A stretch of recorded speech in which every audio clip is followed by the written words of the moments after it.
আসসালামু আলাইকুম প্রিয় ভাই ও বোনেরা, দাদা ও দিদিরা। আশা করি সকলে ভালো আছেন। আলহামদুলিল্লাহ, আপনাদের দোয়া আমি ফয়েজ কবুর যাচ্ছি। আপনাদের দোয়া ভালো আছি। যে আপনাদের খেজমতে নিয়োজিত সকল সময় থাকার জন্য চেষ্টা করি, ব্যস্ততার মাঝেও। তারপরেও অনেকদিন পর দিই।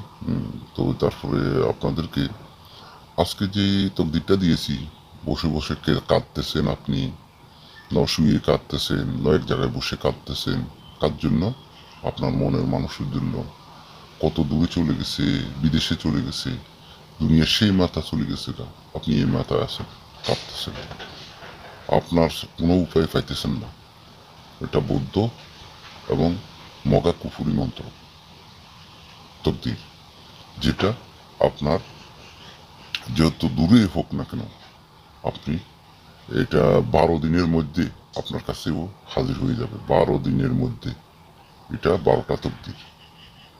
12টা তকদির, 12 দিন আপনি যেই ঘরে থাকেন, যে স্থানে থাকেন, যে বাড়িতে থাকেন, ওই স্থানে আপনি জ্বালাতে হবে লিখে। 12টা তকদির জ্বালাবেন। শেষ একটা তকদির, 13টা একটা তকদির যে আপনার সাথে রাখবেন। ও যেখানে হোক, ও আপনার কাছে, আপনি কাঁদছেন না, আপনাকে কাঁদাচ্ছে না, আপনি কেঁদেছেন, ও এসে আপনাকে দৌড়ে কেঁদবে। মানে আপনাকে ছাড়া ও কিছুই বুঝবে না। যে ব্যক্তি হোক, যেখানে হোক, দূর থেকে নিয়ে আসা, দূর থেকে আকর্ষণ করা, যে আপনার প্রতি ও জ্বলবে। আপনার আরেকটা নিয়ম আরেকটা তকদির, মানে দুইটা কাজ। আরেকটা হচ্ছে, আপনি যার কাছে পাওনা আছেন টাকা, ও আপনাকে না দিতে পারলে কি আপনার সামনে এসে হাজির হবে। ও আপনাকে ছাড়া, আপনাকে মানে ও থাকতে পারবে না, আপনার কাছে হাজির না হওয়া পর্যন্ত আপনার কাছে হাজির হয়ে যাবে ওই ব্যক্তি।